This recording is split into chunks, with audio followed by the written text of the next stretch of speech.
Welcome everyone, join us today as we delve into the life and legacy of dynamic drummer Clive Burr, who powered Iron Maiden's early hits, and was a cornerstone in shaping the band's iconic sound. So let's dive in. Clive Ronald Burr, born the 8th of March 1957 in East Ham, Essex, in England. Raised on a council estate in Manor Park in London's East End, Clive showed an early affinity for drumming, often striking any inanimate objects around him. Inspired by his idol, Deep Purple drummer Ian Paice, Clive built his own drum kit as a schoolboy to hone his skills. Impressed by his dedication and talent on the homemade kit, his parents bought him a proper set of drums. During his teenage years, Clive witnessed the emergence of the new wave of British heavy metal, known as NWOBHM. While heavy metal had enjoyed popularity through bands like Black Sabbath, Judas Priest, and Deep Purple, it began to seem outdated in the face of the punk rock phenomenon of the late 1970s.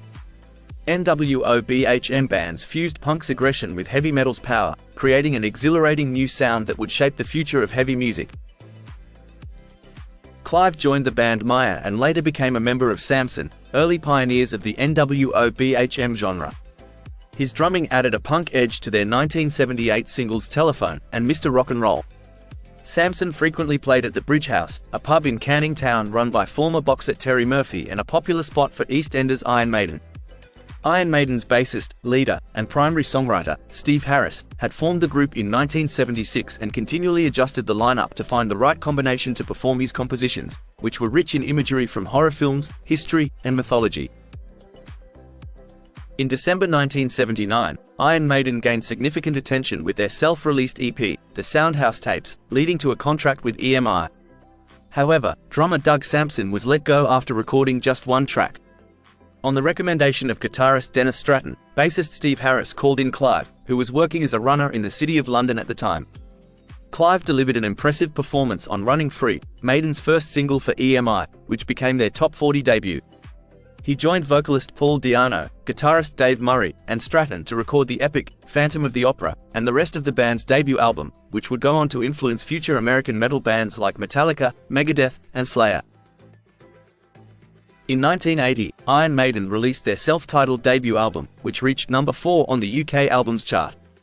It featured early favourites like Running Free, Transylvania, and Sanctuary, which was not on the original UK release, but appeared on the US version and subsequent remasters.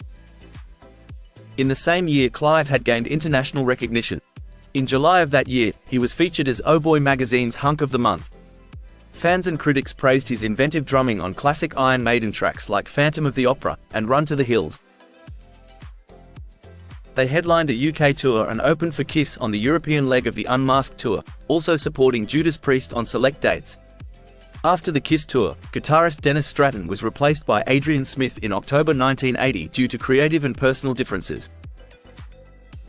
The band's first live video, Live at the Rainbow, was filmed in December at the Rainbow Theatre in London and released in May 1981. Iron Maiden and Wrathchild from this video received heavy rotation on MTV, becoming the first metal videos to air on the channel. In 1981, Iron Maiden released their second studio album, Killers, featuring 2 new tracks, Prodigal Son and Murders in the Rue Morgue. They enlisted veteran producer Martin Birch, who would work with them until 1992. The album marked their debut on the Billboard 200, reaching number 78. The band embarked on their first world tour, including their US debut opening for Judas Priest and their first concert in Belgrade, Yugoslavia. They also played several European festivals, including a performance in front of 100,000 people at Zeppelinfeld in Nuremberg.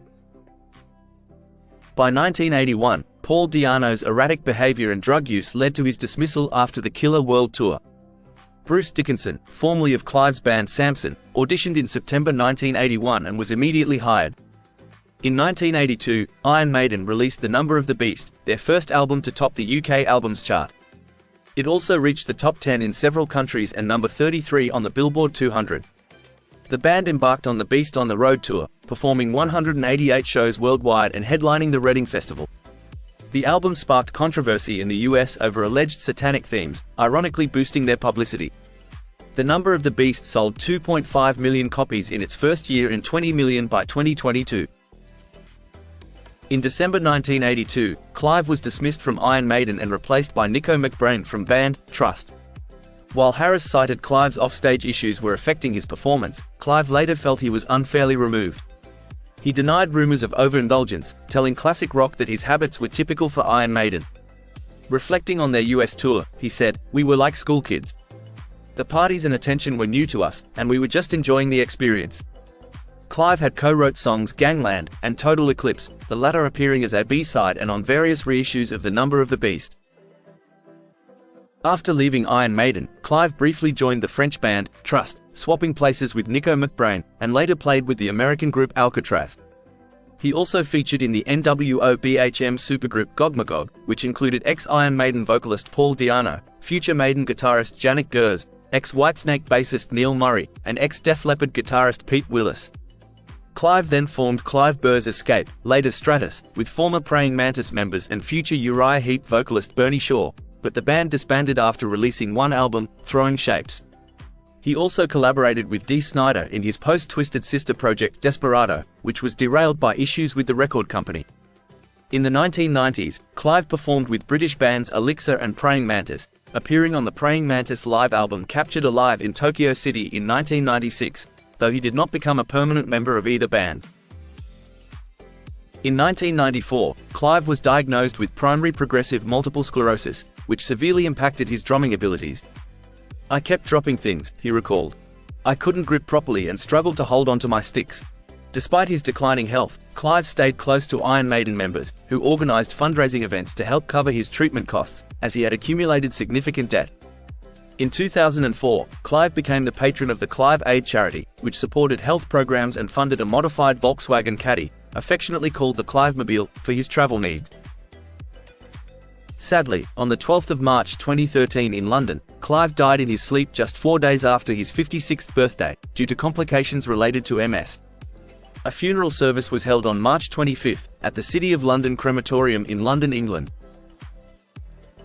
Clive's drumming for Iron Maiden was distinctive for its tight synchronization with the bass and guitar riffs, as seen in tracks like Phantom of the Opera, Wrathchild, and Genghis Khan. His style gave the band a crisp, cohesive sound. On albums like The Number of the Beast, his drumming was straightforward yet powerful, contributing to hits such as The Prisoner, Number of the Beast, and Run to the Hills. Bruce Dickinson admired Burr's unique feel, considering him the best drummer the band ever had, with Adrian Smith praising his drumming ability, noting his steady, Ian Pace-like approach. Burr is survived by his wife, Mimi. And there you have it. Though Clive is no longer with us, his legacy endures through the unforgettable rhythms and legendary tracks he helped create. Despite facing health battles later in life, his passion and influence on heavy metal remains strong. He will always be remembered as a trailblazing drummer whose skill and spirit continue to resonate with fans and musicians worldwide. Thank you for watching. Like and subscribe for more videos on your favorite artists. Take care and bye for now.